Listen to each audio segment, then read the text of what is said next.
case I just absolutely butcher a question, is there any way we could like cut stuff out in case it happens?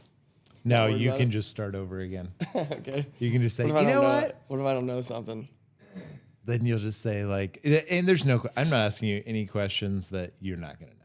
And sometimes Let's I'll start preface with that. talking, and then I'm like, where was I going Where with was that? that? Yeah, Is no, that that's normal? great. Oh yeah. So sometimes you might just have to bring me back in. As a fellow ADD person, Oh, yes, man. Squirrel.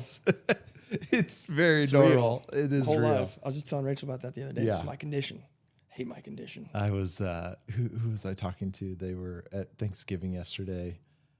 Leslie, Jesse's wife, was like, "Yeah, I really want to move on to electric guitar now." And then we're all giving her a hard time. Like, do you actually play your acoustic guitar? She goes, "No." And she's like, "I mean, don't make fun of me. It's just with ADD, I'm only gonna be able to focus I gotta on bounce something for around. so long. I love that. I gotta have real. like 3 things. It's like a blessing and a curse. Right. Oh yeah, that's tough. Audio sounds good. Yep. Yeah. I forgot to do that. Episode 1 on silent. Somebody called you? My phone was going off, and I'm like, "Who is that?" It was me. Awesome. All right. Sweet. Thanks, dude. All right. Welcome to the Kill Growth Podcast. I've got Levi Parker on today with the Gnarbell. Go give them a follow on Instagram. That's where they post heavily. Go check out their YouTube channel. But yeah, welcome. Thanks for Thank you. hanging out. Thanks for having me on. This is a really cool opportunity. Yeah. We already hung out this morning. We were at the Yes. gym. It's the best way to start the morning. Moving weights. Yes. With the full belly of Thanksgiving. Heavy and box it's Black squats. Friday. Yes. So I appreciate you doing this the day after Thanksgiving. Oh, man. Happy to be here. Yeah. This is what I do. I felt that this morning. My Yeah. belly's still very full I'm bloated. from So I was lunch struggling. and I was dinner. a lot of mouth breathing. It was. The whole crew yeah. was struggling. Yeah, I bet. Belt was fitting different. Yeah, went a notch Yes. larger. Yes. Yeah. Good thing there's plenty of notches on there. Cool, dude. Well, let's start off with this. We're gonna skip your life straight to work life. So from college on, give me a 5-minute where you were From from the college time I to where started you at are Butler. now. Yep. So 2 years of college baseball at Butler. And then I went Go 2 Grizzlies. years. Yeah. And then I got to go play at Emporia State for 2 years and learned under Bob Fernelli, which a lot of people don't know this, but my dad coached at Butler back in the 90s, right? Mm-hmm. And Coach Fernelli was his assistant. Okay. So, like, Coach Fernelli knew me when I was a baby, right? That's So, cool. like, he's, like, almost like a godfather in a sense. So, like, all I ever wanted to do growing up was, like, I wanted to go play for Butler. I wanted to be a Grizzly. And I wanted to go play at Emporia State for Bob Fernelli. So I pretty much got to live out my dream by doing that. And it was really cool, and I learned so much from that guy. And then after that, I was planning on coaching. I was going to be a baseball coach because that's what my dad did, and that's like all I've ever like loved or cared about at that time was baseball. So basically, like after senior year, when it came time to like make a big decision, my dad was basically like, he's like, "Man, I don't know if you should do that." And I wasn't expecting that at all. And he's like, "You're going to have to do so much for so little for such a long time." And he's like, "There's so many other people doing it." He's like, "It's so competitive. You work your way up and have one bad season and you can get canned." Yeah. Or he's like, you can't really like it's hard to have a family. You got to be willing to travel or leave. And he's like, "I don't think you're going to," he's like, "just explore a different option, And I didn't really have any other skills basically. So my oldest brother at the time, Bo, he was working non-union ironwork up in Missouri. And I didn't know what else to do. So I was like, I'm just going to dive into something. Yeah. I have no clue what I'm doing. I'm like terrified of heights at this time. So I just signed up. And So I'm going to be an iron worker yeah, and I and left home. go real high. Yeah, because I think 'Cause there's I'm like scared of power in heights. like doing like conquering your fears and like Yeah. seeking the discomfort. And honestly, man, like I had nightmares for a week. I was so scared. Like I was so I've so seen some of scared those going into photos of work. you It's up terrible. like It's- real high. It's dangerous stuff, man, and I'm really glad that I did it. And then that led me to finding the union in Kansas City, and so that was a 4-year apprenticeship deal. So I moved moved me and Rachel to Kansas City, and that's when we had Marlo. It took me 4 years to get through the apprenticeship, And then in my 5th year, so I was a first year journeyman at this point. You know, I'd been lifting weights this whole time, you know, but like there was still that like part of me that really wanted to coach. And as I took the strength training more and more seriously and started building the basement gym and stuff like that, I just kind of like saw the opportunity for like, man, I need to get back home and I need a spot to train. El Dorado doesn't have like a hardcore gym. Yeah. And it was like I could work out of Wichita. So that's kind of like, that was my plan, was like, That was just a subtle shout out to all those sissies at other gyms, right, in town. yeah, I love the YMCA because I trained there for a long time. And it's really good for El Dorado. I just wanted something with like a little bit of a like culture environment, but it was really just like it was going to be a spot for me and Baylor to train. And one thing led to another, and people started sprinkling in, and now we have the Gnarbell. Yeah. What was the exact moment that you were like, I'm going to quit my job, my safe job? You're in the union. That's good pay. What was the exact moment you were like, I'm quitting and I'm going to start a 24/7 gym in a town of 12,000 people? Yeah. I'd been like doing both for like a year, and I saw what I was able to do giving it like 50%, you know, because most of the time, like with that job in Wichita, there were no like set hours. So a lot of the times we would go out on a job and we wouldn't know when, like we couldn't stop until we got the job done. Gotcha. They moved like heavy machines and stuff into like warehouses and all kind of odd jobs. We moved to elephants and crazy rigging jobs. Is that like the name of a piece of equipment or a legit elephant? No, like we moved an elephant. You moved yes. an elephant. Yes. We went and worked a day at the zoo. An elephant came in on a semi truck. It was awake, and me and my partner got up on top of the. Well, thank God you can. I mean, you're strong. I don't know if you could lift an elephant. I'll try. If I get a sleeper bar under it. But yeah, so we did a bunch of cool stuff. Like I don't want to like knock on the job at all, but there was like this thing that was just like burning in my chest at all times. I could never not think about the gym, and I felt like I wouldn't accept working and doing the iron work. Like I wouldn't usually I have like a really good attitude and I'm really optimistic, but I wouldn't accept it. I couldn't see all the positives in that. I only saw like the negatives, and I just knew if I went all in on that, like I believed that I could make it work. And there was one morning I was driving in and I feel like in those kind of jobs sometimes, like I don't think they like actually care about you. Sure. You know, like people say like you're just a number. So I felt like they didn't actually care about me. And I was just driving in one morning and I just like I couldn't take it anymore. I literally could not take it. And I just turned around right before I hit the turnpike, and I came home, woke my wife up, and I was like, I don't know, like I can't, I'm falling apart here, you know? Yeah. And she's an angel, of course, and she told me, she's like, hey, we'll figure it out. And somehow we did, and I started going all in on Gnarbell, and ever since that was the then, moment you just literally were going to work one day and you were like, yeah, I'm not going to do this anymore. I was like, man, when I start like calling in all the time, I was like running out of excuses. Sure. And it just mentally, it was affecting me. It just like, dude, I wasn't happy. I was like, this isn't what I'm supposed to do. I'm supposed to do this right here. Because I'm a believer in like following your heart. You know, it sounds like cliche sometimes, but like your heart is going to tell you exactly what to do. Like if you're in tune with yourself. And I knew that I was headed in the right direction. I knew it was going to take time. Yeah. To like really prove it and show that I am the person that I say I am, you know? What, as you switched to that model of like going full-time into it, like what was the hardest transition because you essentially went full self-employment. Yeah. What was the hardest transition? You had a boss, you had someone telling you what to do. Now you're starting this. It's probably not doing enough yet. You probably don't have enough members. You don't have enough. Yeah, I was running myself ragged, really, because when you have like a 9 to 5 or something, you go in, you clock in, your mind is fixated on the work, and when you get off work, you detach from it. And so now there was no detachment. It was like every day, 24/7, and like being a union iron worker, they're all about efficiency, and it's like, how can we move this job ahead? Like even if it's raining outside, we can't work outside. There's something we could be doing inside to push the job ahead. So like that's kind of how my mind works. So like every day, whether I had clients going or not, like whether I had kids to train, it was constantly like, what can I do to constantly push this thing forward? And then I felt like I was burning myself out really, and I wasn't getting enough rest.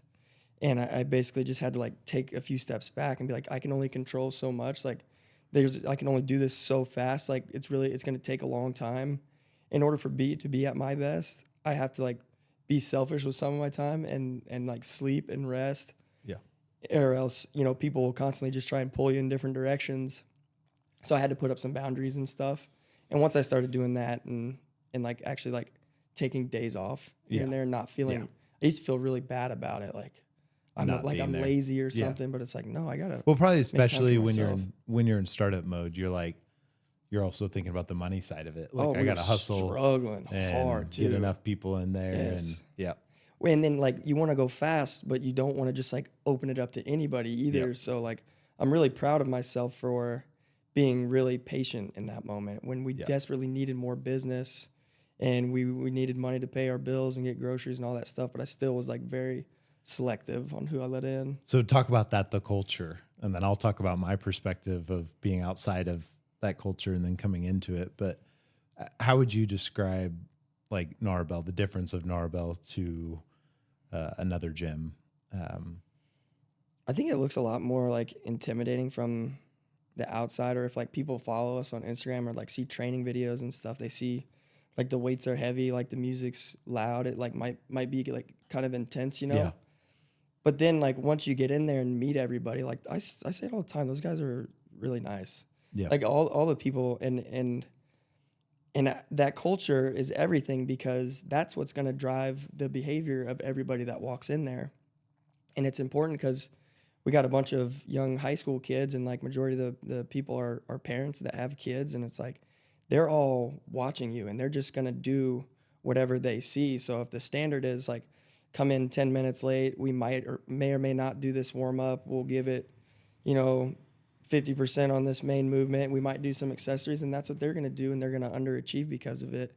But if they come in and like the intensity's high and like everybody's like enthusiastic, like nobody complains at that gym, even when it's cold or hot as hell, like just a bunch of really like good attitudes, optimistic.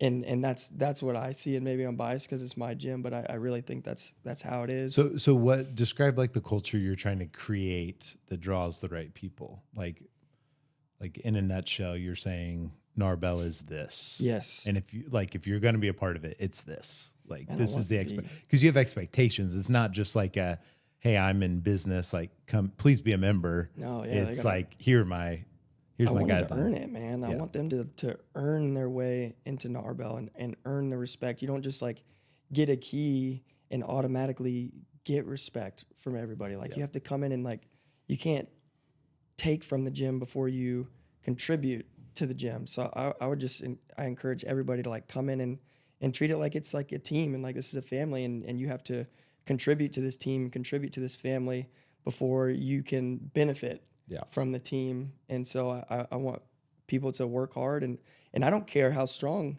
anybody is either. I don't care how athletic anybody is.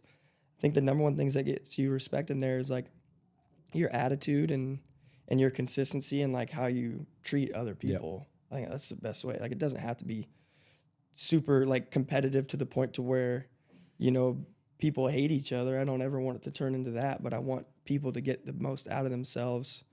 And I think we all have more in the tank. And when you get in an environment like that or around other dudes that are smarter than you, stronger than you, that's how you can get the most out of yourself and accomplish things that you never thought you'd be able to accomplish. Is that if you were to say there's a message or something you want Gnarbell to be known for, beyond we're good at lifting weights, like what's the reputation you're hoping Gnarbell gains like from the outside? I think discipline and like resiliency, consistency, and like being the same people every day. Yeah. Like not getting too high, not getting too low, just smooth sailing, like consistency. Like that's all. I think you can get so far in life if you just like, cause how you do one thing is how you do everything, Yeah. So if you show up the same way every day, man, you can move mountains. So I'd like Gnarbell to be known as like the gym that's just rock solid. You know what I mean? Yep. Full of rock solid people. Yeah, I think so too. Yeah. I love, like, any given moment somebody could walk in there and I'm like gonna be stoked to see them. Like, I love everybody that's in that gym, from the kids to the parents. There's not one person that I don't look forward to seeing. Yeah. And that's cool, because it wasn't always like that. It's almost like you're building it's like a club. We've talked about that. Yeah. It's the vibe's more gym. like it's a club gym. Mm-hmm. So it's not a retail gym where you're just trying to sell memberships. You want the right people in there, so everybody benefits. Yeah. Which made no sense to me when I first met you, and we would talk business. I'm always like, what is he doing? I know. There's we could get a lot of people in there, know. man. Like, now I understand it. Like, we could talk about it this way, and you're like, no, I don't. I don't want just anyone. Like, it's hard to not take advice from people that know way more about business, right? But it's a different, like, yeah. And so from my outside perspective, when I saw Gnarbell on Instagram, I'm like, oh my God, I do not belong there. Like, I see all these guys that have impressive strength, very muscly. The music's loud. I'm crying in every movie type personality, right? Me too. Like, I'm an emotional guy. Yeah. I'm like, if everyone's gonna scream at me, I'm like, I don't. And funny enough, my sitting with some friends, and a friend, Phillips, working out there, and I made some joke about it with another friend, and I'm like, oh God, Gnarbell, man, I could not fit into that place. And I didn't know he'd already been going there for like 3 months. He didn't tell me. That's funny. And the other friend knows he's there, and he's like laughing. I'm like, why are you laughing? He's like, Philip's been going to Gnarbell for months now. And then Philip's like, I'm just gonna show you this text. I'm not gonna say anything about it. I'm just gonna show you this text. And he showed me a text thread with you, and you were just essentially, I mean, you were coaching him at the beginning, one of my right? first clients. He's one of your first clients, regular, and it was from like an encouraging text, like, you're gonna get out of bed tomorrow. It's gonna be great. Yeah, you're gonna push yourself. And I read through that text. I'm like, okay, this guy actually cares about people. I'm like, that's a different vibe than what I was assuming through the social network. And that the stuff you see, like the 4 a.m. crew stuff, like, those are competitive lifters, you know. Like, I don't let people train in there at that time unless they plan on competing in the sport, like actively competing in the sport of powerlifting. And they don't have to compete, just you'll train at a different time, because like the dudes at that time, like, we're chasing like something, like we're chasing spots on the board, or bringing home records to the gym and stuff like that. But outside of that, man, I want people to go as hard as they want to go, get stronger, and get healthier. And Philip's my brother-in-law, you know, so I was like, kind of like, man, I'm gonna treat him the same way I treat my other older brothers. Yeah, you know, and they're in there working out. It's just like I felt like Philip needed that extra push. I felt like he secretly wanted to lift weights, just kind of like intimidated or didn't know where to start. And I get it. It is, it's hard. You know, you don't know what you don't know. Well, and same for me. I never lifted. Like, I didn't, you know, that you just didn't wasn't. In high school or anything? No. Dang. No. Just hooped? Just played ball. Just ran and played ball. That was it. Cross Didn't country? even do, no. I mean, like, I would just go run so I could breathe on the basketball court. That was it. I'd just start running and stop. You did so much better at basketball. Oh, I know, right? Like, stronger. I didn't do anything. Were you this tall in high school too? Not till my senior year. I grew like a lot my junior year. Junior year was really awkward for me. I didn't stop growing till I was in college. Dang. So I was just a real late bloomer. Yeah. I was the littlest guy. I mean, I was point guard, shortest guy on the team. Then all of a sudden I was second. I never grew. You're like, you're still holding out. It's going to come. I just went from really short to just kind of short. At least you got up into the sixes. Right. Yeah. Lucky. But when I first came, I finally showed up because Phil needed a buddy. You know, and that's a big part about working out too. I've learned, and in that club mentality, everybody there has someone they work out with. Yes, their battle buddy. A battle buddy. I love that. And so finally show up, and it was a lot, but it was a lot because I'd never been around it. But I think that says a lot that I went from never lifting to I show up, and I'm like, okay, there's technique involved. You were awesome at the coaching side and celebrating me lifting Yes. my first plate. You know what I mean? Yes, Like it it's a was big deal. like every little milestone was celebrated. So yeah, then I convert over and start bringing people in, and it was kind of the same story. Like other people that I brought into Gnarbell, they had the same opinion of it from the outside. Sure. Like, oh no, that's not for me. Like Yeah. I'm not going to be a power lifter. I'm not going to compete. But yeah, the culture is be the best you can be Yes. and get Whether stronger. you're a 135 pound squatter or an 800 pound Yeah. squatter, like if that's a big weight for you, then that's a big weight. Right. You know, it doesn't matter. Which is what's fun about like when I used to run 5Ks a lot. That's what I enjoyed about running a 5K. It wasn't about winning. It was about, okay, I did that one at 21 minutes. Now I'm going to get under 21 minutes, right? Just try and get a little bit And better yeah, you each get time. 5 seconds under and you're Over the thrilled. course of 5 to 10 years, man, you can be in a completely different spot because of it. And I've been going to, well, let's see, a year and a half now, on and off. Took like most of the summer off due to my back. Yeah. And my January thing, which we'll talk about that later. That I've learned a lot just about how your body heals is fascinating and why you get hurt in the first place, which was very self-induced by myself. What was it, you think? Just not being strong? I think it was, I think I got a little excited. Yeah. I got really excited about like lifting big weights, and it was starting to click, and I was so wound up tight and not recovered. Sure. And I knew, like, if I would have listened to my body, I knew that my back was like, you shouldn't be doing this much today. Like I knew I could barely bend over. And then I'm like, okay, now I'm gonna get a PR. You know, it was just push this it was deadlift. vanity. It was, I mean, it was an ego thing, 100%. Really? Like, oh yeah. Like it wasn't any part of the training. It was just I went too hard on my own. No one told me what to lift. I just kept doing more. And crew training can be dangerous in that sense, especially when you get like some dudes together or like people they get competitive. And so I always tell people like, don't make this super competitive.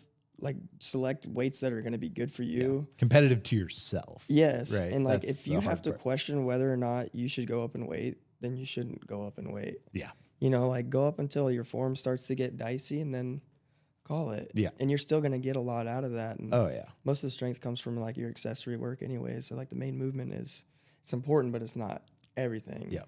So talk about, you're not just building a club in a gym. You're also personally trying to be a competitor. Yeah. Like yeah. nationally, worldwide, like you have some goals. So let's talk about that. Like you came into this with both those in mind, which is fascinating to me. It wasn't just, I'm going to build a gym and I love coaching people. You also love lifting weight. I love competing. Yeah. I'm going to compete in something. And I feel like in order to become the best coach that I can become, like I got to get as good as I can at this stuff, because you're going to learn so much about lifting and training and programming in that process. And when I was still living in Kansas City, like I was writing a program for one ironworker at the time. I was just like handwriting programs.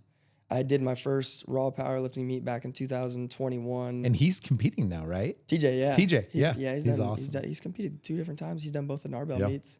Yeah, so that's cool. And so this guy, this coach I was watching on Instagram, he's like, if you can't get yourself stronger, then you have no business coaching other people or making money doing it. And I just like, because at that time I was kind of plateaued as a lifter. I wasn't really getting stronger. I kind of knew what I was doing, but I didn't actually know what I was doing. And man, when I heard him say that, it just like absolutely lit a fire, because I knew I wanted to program people, but I was like, I can't take people's money. Sure. I can't even get myself stronger. So that's when I started opening up all the West Side books. Every morning I would wake up at 4 a.m. This was before I was training at that time, but I had Marlo. So like my house is a riot whenever she's awake. So I would wake up at 4 and I would study at my table for an hour, and then I would travel to work and I would be listening to podcasts on the way to work. And then on the way home from work, I'd be listening to podcasts, and then I'd be training in my basement. And over like that next like 8 months to a year, all the stuff I had learned, and then, you know, training at a powerlifting gym there in Kansas City at times when I could, I learned a bunch. So like I had a really good understanding of like training and powerlifting when I moved back. But like goal wise, I'm trying to become a professional at this, right? So like at my body weight, I would need to like your total, you know, the all three Yep. lifts added up. A I would need total is your squat, deadlift, and bench combined. Yep, squat, For those bench, lists. deadlift in that That's order. the order in Yep, the event. in the Squat, competition. deadlift, bench is last. Bench is second. Second. Yep, squat, Bench, bench, deadlift. Yeah, SBD. And so I would need to total like in the 1800s, right? At 181 pounds body weight. And so like in powerlifting, they go off of the coefficient, which is like your total to body weight ratio. Okay. Because like if I'm competing against dudes that are 350, like Right. I'm gonna have a tough time out totaling them. Yep. You know what I mean? They're Oh, just yeah. they're huge. And so they go off a coefficient. And so that's the way, like, if your coefficient is high enough, then that's when you start getting invited to like pro level meets and stuff like that. And Yep. I have a And you just I have a hit a ways to big go yet. milestone. at that on- last meet. Yeah. Yeah, I totaled 10 times body weight and I was like 50 pounds shy of a pro total. So like, you know, if you look at the progression So from your the total first was meet- only 50 pounds shy? yeah, I totaled like, it Jeez. was like 1763 or something. So take us through your, because that just happened like a month ago. Uh-huh. So take us through your PRs on Yeah. each lift. Yeah, so squat, the third attempt I hit, and I went 9 for 9 too. I didn't get a single red light, which is like, Yeah. that's hard to do, you know? I don't know if I'll ever be able to do it again. So it was pretty cool. But the squat, I hit a 771 squat, which is over 771 pounds. For over four those. times my body weight. It was cool. And it moved really good too. Yeah, And it's then, odd. It was, you needed more. I know. I wish I could have taken a fourth out. I swung at 800, but you only get 3 tries. But still, like you're not doing more than you need to. Like you just want to like set up to PR your Sure. total, because like you're always like planning ahead for the next meet too. Unless I was like a dude that this is gonna be my last meet, like let's empty the tank. It's like it's good to be able to hit PRs, and then still like leave a little bit in the tank for the next meet, and you just like gradually keep building over time. So that probably takes a lot out of you. Recovery from a meet, I'm assuming, Totally. because you're not normally doing 3 PRs. Yeah, Or essentially 9 times. You Yeah. did PRs 9 times. yeah. I wouldn't advise like competing more than twice in the same year. Yeah. You know, give like 6-8 months Yeah. in between competitions, just so you stay healthy. Because like even if you survive a meet and you don't feel beat down, like there's still like a lot of like micro tears and stuff that are happening in your body. And it's like if you try to like that's when a lot of guys get hurt, when they're 1 week off of a meet and they feel good because they're still peaked for the meet, and then they Yeah. go in to try and lift something heavy and they just blow a Yeah. hamstring off the bone. But you know, Just it happens. the man. muscle comes off the bone. Not a lot of risk. There's like a 386 bench, and then on deadlift I pulled like 611 to give me the 10 times body weight, and it was an awesome day. And we traveled all the way to Ohio for that meet. I was competing against some really good guys. I was way out of my comfort zone.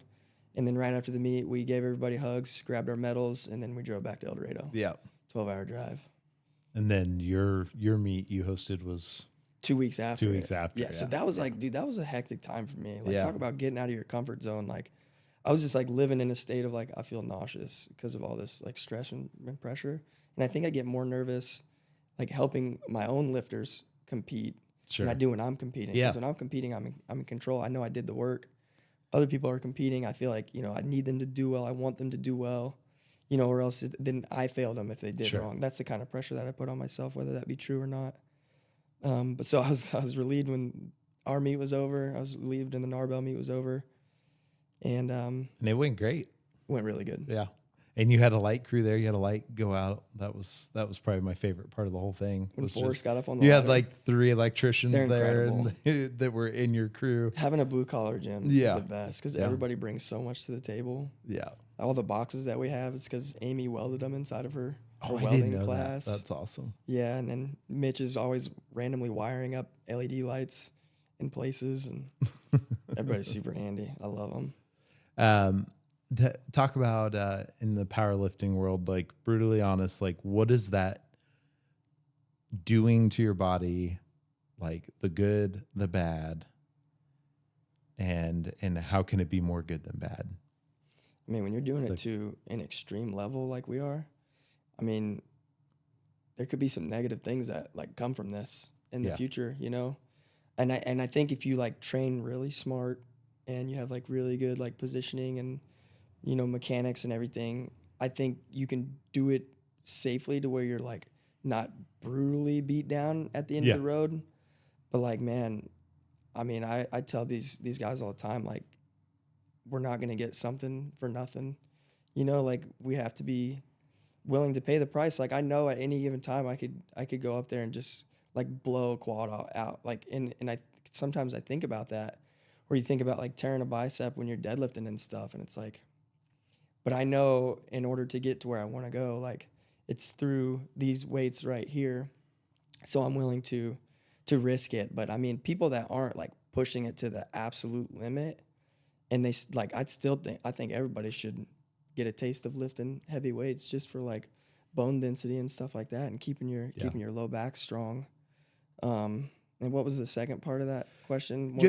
Yeah, like you mentioned both sides, but like what's also the good that comes from it, you feel like, on the long term? Because like especially if you're not like competing, right? You're doing traditional lifting. Yeah. Right? Like I'm not competing. Yeah. Not going to compete, but Just I'm like general strength. I'm doing general strength via powerlifting training.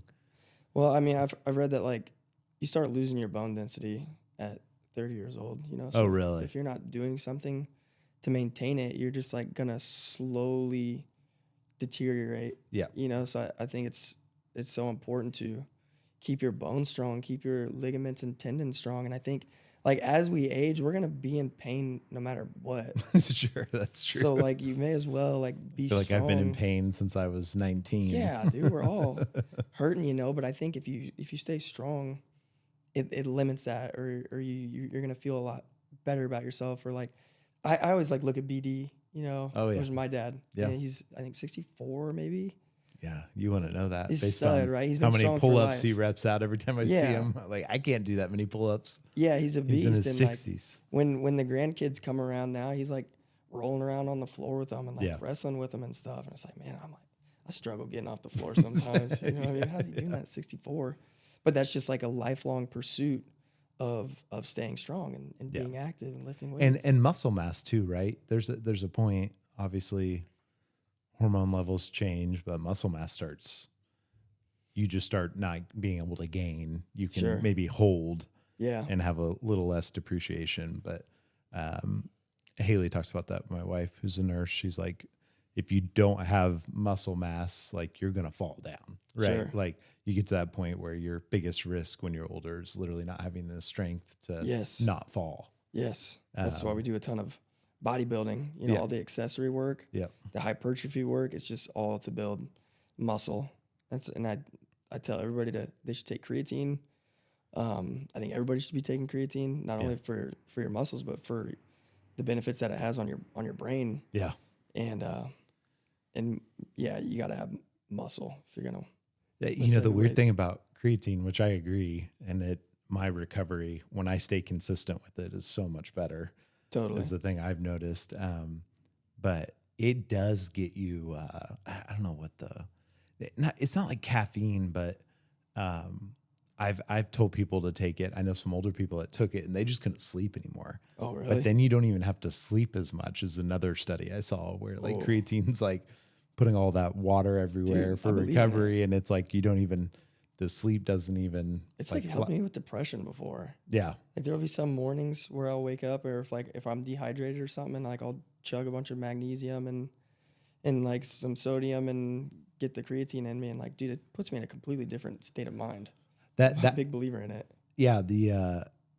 I agree. And I think everybody has different amounts they should take probably. Sure. Like people that are just like wired and can't sleep because of it or throws off their routine. It's probably like when you should take it in the day matters. Sure. I'm assuming too. I think it's good. Just take it in the morning. Yeah. Something else I didn't know that you taught me that was, and I take Element, to be able to retain, but you're like, hey, you're going to drink a lot of water. You're going to need a lot of water, but you're just going to start flushing your system. And so if you don't replace talk the about that, electrolytes. like, and you make your own version of Element, right? Like Yeah. You make your own batch. Yeah. I get like the bulk supplements. So it doesn't have any flavor or anything. And you throw like a little half teaspoon of magnesium, a little bit of potassium. I'll add some pink salt, and then like some just like sugar-free grapefruit mix for a little bit of flavor. Yeah. As if you want. Sometimes I'll just drink it, and I call it I call it cave water. It just looks kind of like clear and murky, you know? Yeah. And man, it gets you everything you need, because like if you're just drinking water, you're essentially just like flushing your system out. Yeah. So like people think that like, oh man, I've chugged a gallon of water, I'm peeing clear. Like you're actually just like flushing your system out. So if you're not mixing in electrolytes Because you need to replace retain it, though. Yeah. then it's gonna do more Yeah. harm than good, I think. Yeah. So That's get an interesting. electrolyte replacement for sure. So back to the business side. So you're building this club. Like why here? Like why'd you do it here? Why not go to a bigger market where there's more opportunity, more people to train, you know, maybe easier access, right? A location that maybe would get you even more respect if you had a gym and Sure. I just wanted to get back. Man, El Dorado is my home. You know, Yeah. like I'm proud to be from El Dorado. And I grew up here, and all my family's here, and it's like I just saw the opportunity, you know, that we have like with El Dorado High, you know, and like I feel like we could be more competitive, and it's like I don't ever want to be the guy that's complaining about something but isn't willing to like do something Sure. to help. And I feel like I was kind of that guy for a while, where I was complaining about we're bad at this, we're bad at that. And it's like I'm not doing anything to even help anybody, you know? So it's like if I move back and maybe I can work with a handful of high school kids and maybe help them along the way, then like, you know, maybe that's me serving my purpose or doing my part to kind of give back to the place that I grew up in. And I like it here, man. We got Butler here, and it's home. Yeah. And it feels right. And there wasn't another gym like that around here. Yeah. And it was a pretty easy decision though. Is there anything like Gnarbell even in the Wichita market? Man, there's other like powerlifting gyms and stuff, like hardcore gyms. But I think with our style, like with like the monolifts and essentially like conjugate, which is where you see us doing like the crazy stuff with like bands and chains and stuff like that. Yeah. That's all stuff that we got from the conjugate system, and like all the specialty bars. I mean, there's some other really sick gyms around here, don't get me wrong, but I don't think there's any other place like Gnarbell that's like a club gym, super private, stuff like that. Yeah. And so on the private note, you don't have a sign, right? Like Nothing. Like I think the address is on the building. It's just 418, yeah. 418 on there, like no sign on front or back. Yeah. You're in town of 12,000 people, and you pull, like there's people from Wichita that come in. There's people that traveled in. Sure. That I mean, Chris was driving in. Yeah, and Gomez travels. Gomez. Rose Hill. And Yeah. Skinner drives in from Wellington. Yeah. To train at 4 a.m. and he's been doing that for 3 years. Yeah. So you have people that are, I mean, practically it doesn't make sense other than it's what they want. Yeah.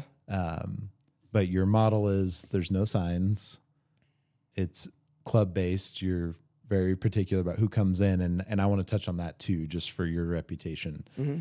When you say you're particular about it, what I like is that you give them a separate program and they have to finish that and show up before you're even like be a member. Test them. Yeah. So you make them do some stuff on their own and see that they're actually going to show up and do it before they take a spot. Because there's only so many spots, like the size of the gym, the amount of space you have, like the equipment. So knowing that, like there is a pre-vetting process, which I think I appreciate, because you're not just like meeting someone and saying no. You're like come in and see what you're willing to do to earn your way. Yeah. And before I give you a spot, like I'm just going to see if you do this. And a lot of times they'll fizzle out. Yeah. Right. And they don't show back up. And you're like, great. Glad we did. And I feel like sometimes I think I do stuff. I'm like, this is not a good business move. Sure. But I am also like kind of operating like out of like just instinct or like whatever I think is best. That's kind of what I do type of deal. So like sometimes like people will give my number out to some stranger. And like if I don't have mutual like friends with this person, I don't know who they are. Sometimes I don't even like respond to it. And I don't think this is like a smart thing, but I'm just like, if they really want it, they'll message me again. Yeah, sure. You know, and like a week will go around, and like if somebody will message me again, and I'll be like, hey, what's up? Yeah. You know, like, or like the fact that they don't know where it is, or the fact there's no signs on there. Like for a while, Devin Gorman, he was in Andover. He like randomly saw our videos on Instagram. But he couldn't find it. And Was he like trying to find? Where? He's like, this isn't El Dorado, you know? So he said later that night, he was driving through El Dorado, like looking into buildings and stuff, trying to find it. And it was really funny because he's in law enforcement. And so he got my number from somebody, and I was asking him a bunch of questions, you know. I was like, I'm sorry, man. I don't mean to sound like a cop or anything. I'm just like very protective of this place. He's like, that's funny. I'm a cop. And I'm like, oh. Great. And the fact that he was like going through all this work to find where the gym was, Yeah. that was like a really good sign. And he was like, Yeah. can I meet you down there? Can I see this place? And like he seemed very eager. And like, you know, Devin's been with us for over a year now. And at first, like, And he moved to El Dorado, right? he moved Yeah. back. Yes, Yeah. he moved back to El Dorado to be closer to the gym, which like Yeah. is the coolest thing ever. But like he came in, like he trains with us at 4 a.m. now, right? Mhm. And he's done one meet so far. But for a while, he would just come in at 4 a.m. and just like watch. Yeah. And he'd be sitting off to the side. Like if we needed somebody to jump in and like help spot, he would be there, or he would be like running the monolift for us or like helping change plates. And then he would train after. And so that was like, look at this guy. Like he's contributing to the team. He's a student of the game. And like he's been like, that's the perfect way of going about it. But like if people can't even like do one like small assignment in the beginning, Right. then it's like, why do I don't want to Yeah. invest in this person if they're not willing to do this, Yeah. or if they're already complaining about something and we haven't even like gotten to the hard stuff yet, then like this isn't. Yeah. And there's places for that, right? Like there's Yeah. places where if you're like, I'm not going to be self-motivated. I'm not going to be, I'm not going to show up on time. Like there's places that exist and people have purpose, I think, to help people like Sure. that.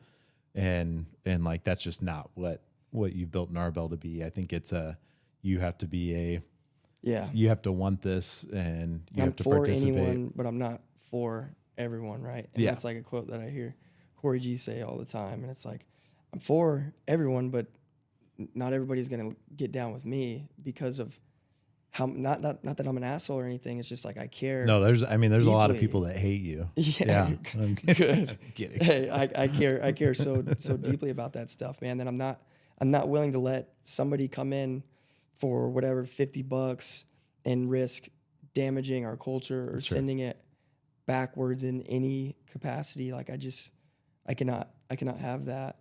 So, knowing the model, which is a terrible business model, right? Like we've established that. Yeah. I think It's not smart. We're clear. It's working. Right. But Somehow. right, exactly. Well, there's a purpose bigger than just the strength side. There's a purpose bigger than the competing side. There's a sense of belonging. There's a family aspect to it, and then it's like something people feel like is bigger than whatever else they have going on, right? Like you're kind of providing, providing in a sense a church. Yeah, it's right. a sanctuary. And it is a sanctuary where people are like, they're finding identity, community, and self-growth in that process. And they enjoy being there. And so that's a lot. Like that's hard to do. It's powerful, That's dude. hard to do.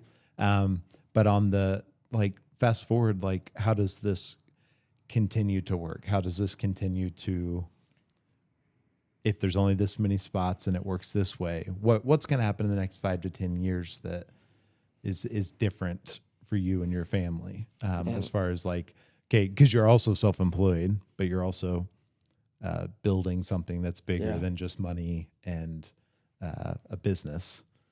Man, I was How just do you balance both those? Like that's tough.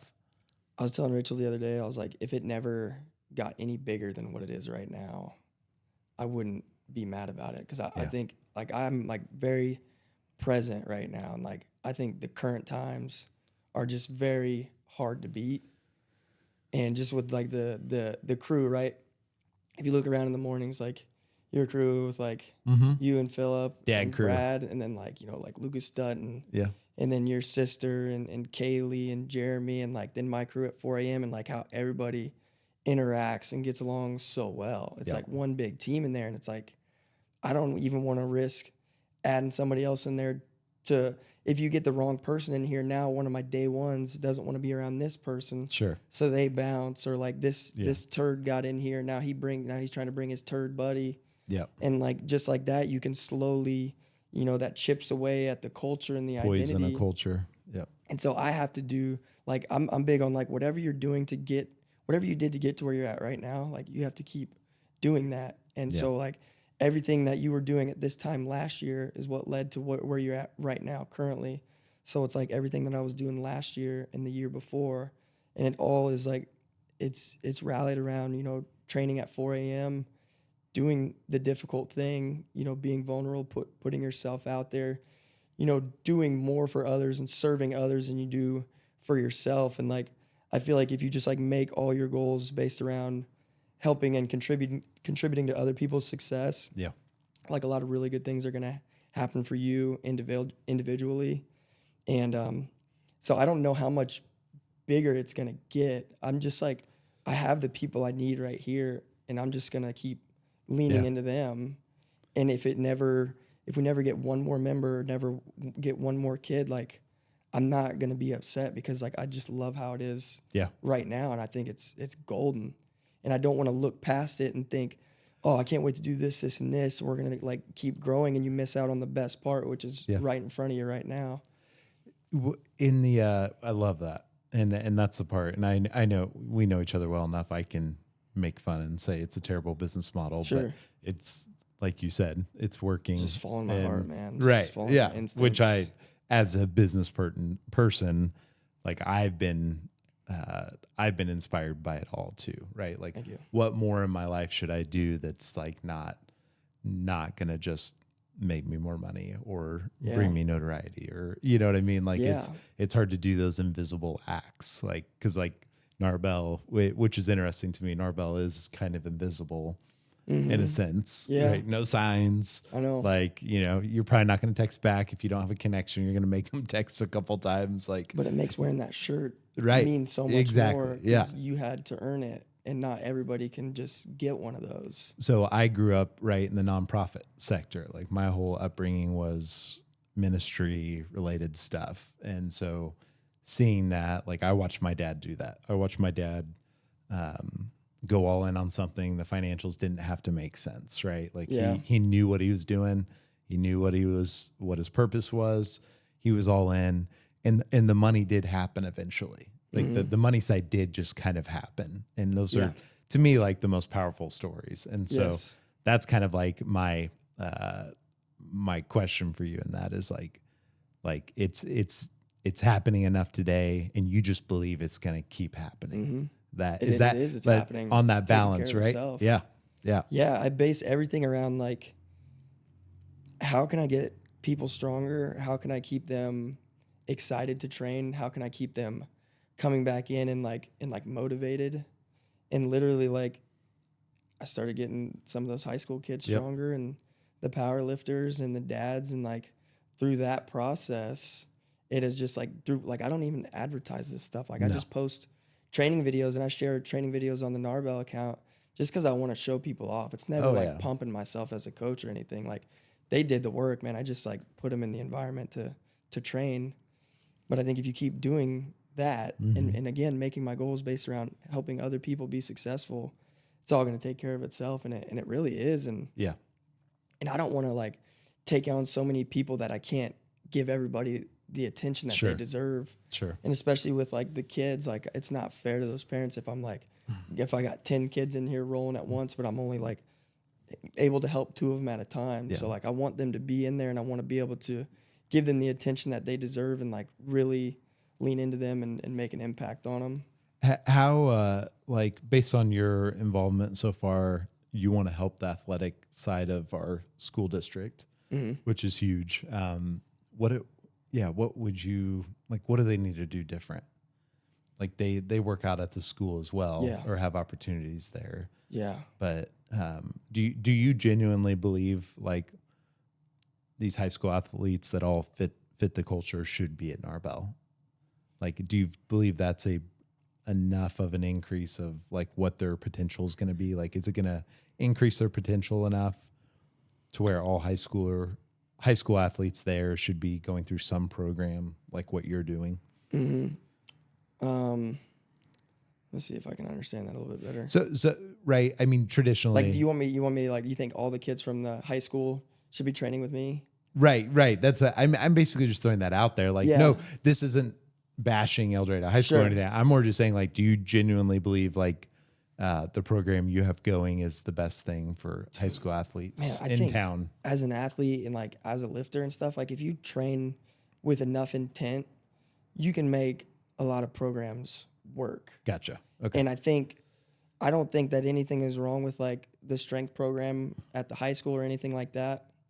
A lot of it is like attitude and belief type of deal. And then like it takes a certain individual and leader to like get kids inspired and like excited to lift weights, which is really important. But man, I think with El Dorado, it's gonna take a lot of like really good parents. It's gonna take a lot of really good kids and a lot of good coaches. And I believe like we do have a lot of people that care. And I just want to like contribute to their success in any way that I can. I don't think that like my program's this fancy thing or anything, or that like you have to train here to get better. It's just like a matter of like being consistent and training with intent, you know, and I don't know if, and like they could have an awesome strength coach at El Dorado High, but if you have kids that aren't training hard, they're not gonna get any results, you know. It's really, it comes down to them. So coach and student over programming. Like ultimately it's more about the coach and the student, getting the most out of the student. Yeah, and it would be hard at the high school because if you get like, you know, 30 kids in a room and trying to teach them how to lift weights and only half of them are paying attention, it's like it's tough. That's a tough job, and I get overwhelmed when I have like 10 of them in there at a time, you know. So I got nothing but love and respect for. Which blows my mind, by the way, that all these high school kids show up at 6 a.m. Oh, yeah. before school. 5:30. 5:30. I had to push them back because they were creeping in on my training time. Yeah. I'm like, why are you guys getting in here at 4:45? Right. I'm still going. We gotta going. get ready for school after. I'm like, you're going to prom. Yeah. Just normal days. God. Which I wasn't. Yeah, they're and it's like, and through the winter time and stuff, like I honestly, when I like gave them the green light to train that early, I was like, this ain't gonna last more than a week. Yeah. And now we're just overloaded with them. Yeah, I did not expect that to happen. Yeah. And it's been like that with a bunch of people. Like, they ain't gonna last. Yeah. And then they're still here. They're still there. Still getting stronger. Yeah. I hope that answered that question. No, that's great. Yeah. It's something I've talked to a few people about, because I'm inspired to see these 14-year-old kids down there at 5:30 a.m. going hard. I think it's really going to change. And it's going to, each one of them are going to change like crazy, just in and the character. people they get to be around. Oh, too, yeah. And what they're learning as far as like consistency and showing up.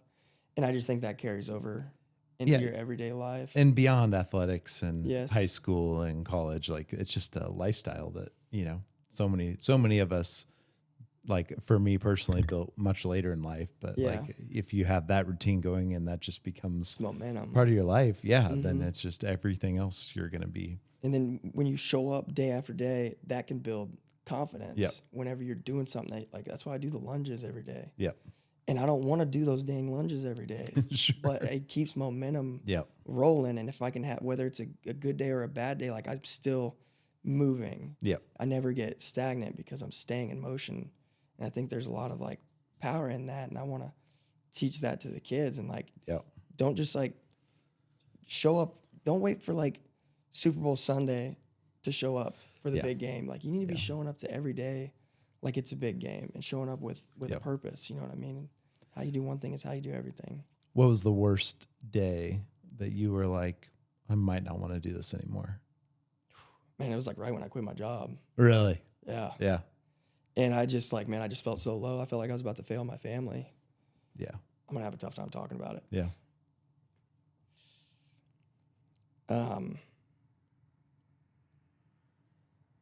Take a little deep breath. Breathe in.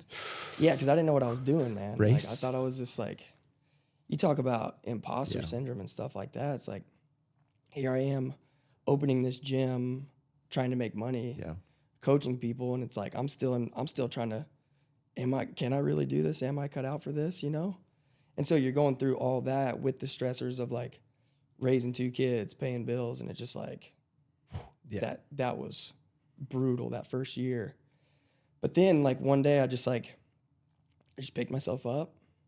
And then like, I felt like on the worst days that I would have, like I would have a kid show up later that day and just like hit a big PR or something. Yeah.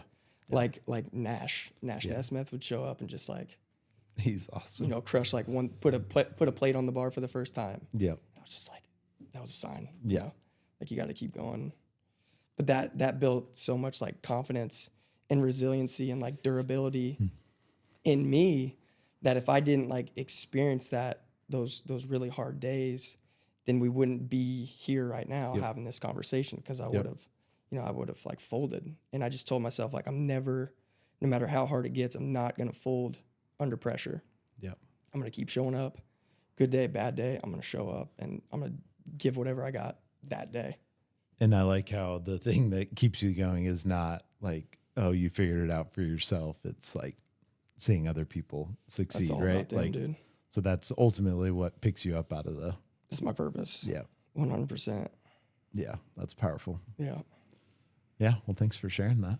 Yeah. It's hard to get that out. Yeah. Yeah. Here it Stuff, dude, comes. stuff means a lot to me, you know. It's welling up. I get like really emotional when I talk about it and think about it. Yeah. I'm just like so stoked to be doing what I'm doing right now. Yeah. And I'm stoked that it's like working. You know, it's like a big victory. Yep. No, you've done great. Yeah, get a drink. So yeah, there you go. Oh yeah, I forgot to do that. We both got to put our logos up to the. Go check out some Gnarbell merch too. Go follow them on Instagram. Website. Go to their website, buy some merch. It's good stuff. I got some on. It's cold in here. I would have just repped the shirt the whole time. Ready? Here we go, Superman. Oh yeah, Gnarbell baby. So I got mine on. Let's too. talk about the logo too, real quick. Yeah, It's a 3-headed wolf. 3-headed wolf. Yeah. Another thing is the mic good? Where is that? Is that Yeah, on? you're good. Okay. Yeah, you can So, move it like, up, down, wherever. In the beginning, like I didn't want to give these shirts to people because the logo is I remember. I'd asked for 3-headed stuff. wolf. Yeah. And the symbolism behind that is like me and my 2 older brothers. And so I felt like, you know, whenever I moved back, when we started in that little tiny shack, like I moved back to have my brother as a training partner. Cause like, I knew I wanted to be competitive, but it's like, if you can have one good training partner, you can go a long ways, you know? And then like after 1 week of doing that, you know, Bo started showing up, and he wasn't a competitive lifter by any means. Like he just showed up and just started getting after it with us. And so like we felt it like building. And at this time, we didn't know about like the Gnarbell as the name. We didn't know about the 3-headed wolf as like our logo for the gym. But Baylor has it tattooed on his chest. Mm-hmm. And it's like a symbolism of like, you know, me and my 2 older brothers. And so then when we made it like the logo for the gym, and then people started coming in, and I was like very protective of it. I was like, man, I don't want them to have one of these shirts, or like they got to earn this to wear this, because it means so much to me. But now there was just so many people wanting them. Sure. And I still haven't like released that website on Instagram or anything. And a lot of people don't even know that we have a website. Yep. And I still like will have random orders, people buying them. Like one random dude from like Australia and like United Kingdom. Yep. My wife's always like checking my Instagram. email, and she's like, "Do you know this person?" I'm like, "No." I don't know how they got on our website either, but that's really cool. Yeah. Actually, on the way home, we were flying back from Pennsylvania, and I sat next to this kid. He was like 23 years old, and we started talking about lifting weights. Mm-hmm. And then by the end of the flight, it was an hour-long flight. And as soon as we landed, he got on the website and bought a shirt while we were still sitting there in the airplane and like followed each other on Instagram. It's such a perfect way. What I like about that model that I'm excited for you, because I think that's just going to blow up. I think your merch is going to blow up. I think anything you put out, if you ever put out programming someday, or you put out, you know, a podcast or a book, or when it's your time, like when you've earned it, which I appreciate, because that's everything you say. It's like, I should probably do that, but I've not earned that yet. You know, it's real. You have a standard there. I don't deserve to do that yet. That's how I feel. That's what's just going to happen. And I think that's the model that I'm excited about for Gnarbell, in a town of 12,000 people. That makes no sense, right? Other than to have as many members as possible. Yeah. Is that you're gonna be able to reach people over the country and the world that want to support you with things like that. You know, there's a story behind everything that's on the website. And there's just going to be so much opportunity. And my challenge to you would be just receive that, right? I know that's hard for you to receive, but like you've also got to receive that support. And there's a lot of people that are going to want to support you. Yeah. And you're just going to stumble into it, dude. Yeah. You keep being you. You're going to stumble into these opportunities. You're going to stumble into partnerships. You're going to stumble into, oh my gosh, so-and-so shared this and they're all buying up our merch. Like, I don't know if I want, like, and then you're going to be like, I don't know if I want to sell this much merch. I'm just going to stay true. Man. Right. That's my goal. Stay but true. I think when that happens, like you've just got to be able to receive that because other people want to be part of your journey. Sure. Right. Yeah. That aren't here, that it's, you know, that are in other states like and you've already felt that support and that's already happened. It's crazy. On that note, you traveled, I didn't write this down, but I've been wanting to ask you, you went around all these meets and helped. What did that? Yeah. Why? That was the WPO. So that's like the national championship game of equipped powerlifting. Okay.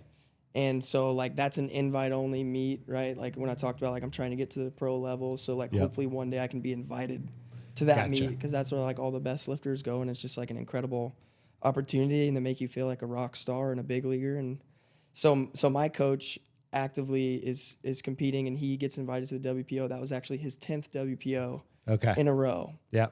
10 years straight of him competing at the highest level. Shout out Anthony Oliveira. Yeah. I wouldn't be doing this if it weren't for him.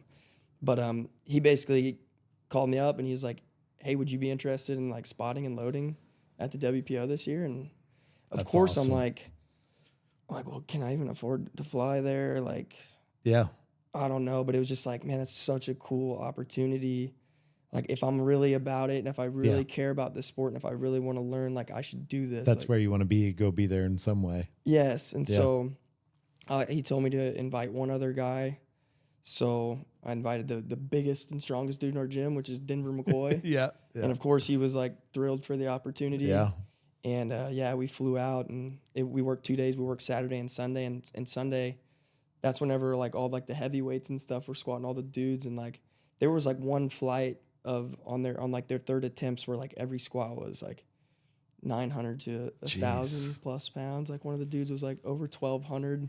And me and Denny are standing on this side, like, and the dude's huge. Please don't drop this. He was massive. So like the sleeve of the barbell that the plates slide onto, that was like at my eyes, and I'm standing up all the way, and I'm just like, how am I gonna help this dude if he like bails on this weight or something, or if he like blows his knee out? But luckily, all the lifters, like, everybody stayed safe. Yeah. And we had some saves. Like there'll be times where like guys are picking up those weights and they just like fall over. They just pick up and they just start falling backwards and just lose their balance. You just attack that weight and try and, cause like, I mean, you're putting yourself in danger to make sure that they don't die. Yeah. Essentially, or just get folded over like a lawn chair. And it's like they have safety straps and stuff, but like if you do not want to let that weight collapse. But it was an incredible opportunity. I'm so glad that I did it. And that was another form of like getting uncomfortable and stepping out of my comfort zone. It's like when I get opportunities like that, or like opportunities like the one you've given me today, like you got to do it. You can't. Yeah. Even if you're scared, like you just attack it and put yourself out there and know good things are going to come from it. And what a cool story to now you've been there in a different way, and then you're going to be there in a different way someday. So hopefully, it's cool. It's a cool thing about like the first meet I ever went to in 2021 when I competed raw, like I didn't know anybody there. Like I was there with my coach at the time and I didn't know anybody in the warm up room. I was so scared. And then now every time the last 3 meets that I've been to, like, you see people that you've been networking with on social media for the last 2 years. And it's like, you know, it's daps and hugs and pictures. And it's like, I feel like we're just now getting to the really good part with like powerlifting and stuff. Yep. And it's like, I'm so glad like I stuck it out through the beginning when I didn't know anybody. Cause now we're at like the center of the pizza. Like every time we go places, like people know about me and they know about Gnarbell, and you get that like mutual respect from other lifters, not because we're the strongest gym in the world or we're the best lifters, because we're not. We're okay. But it's because we're about it and we do the thing and we're trying to make the sport contributing better to the sport. Leave it better than you found it. It's something my coach drilled into my mind a long time ago, is leave the sport better than you found it. And You know, That's the lifts and powerful. stuff, that's not the most important part. Yeah. You know, the most important part is that you're giving back and, you know, bringing up everybody around you so everybody can experience how good lifting big weights can make you feel. Yeah. You know, whether it's an empty barbell or 1,000 pounds, like, it doesn't matter. If it's a big weight for you, it's a big weight. When you get the weight back up, it feels real good Feels because you're great, not man. down there anymore. Yeah, get me out of here. Get Like me my outta eyeballs are about to pop out of my Right. head. I felt that this morning. It's real. I got real red. That's a nice squat. That's when you know you're doing it right. Yeah, It's a good brace. exactly. Yeah, it was a good brace. Dude, you're awesome. Well, Thank keep you. going. Thanks for hanging out. Yeah. We'll do it again when you make your appearance, when you get your invite, Sure. or when you set a record here pretty soon in the next couple of years. We can talk about that. But yeah, I'll do some plugs to end it if you're good with that. Yeah. But please go follow. It's the Gnarbell, right? Mm-hmm. The Gnarbell And my personal account is Lee Bob _.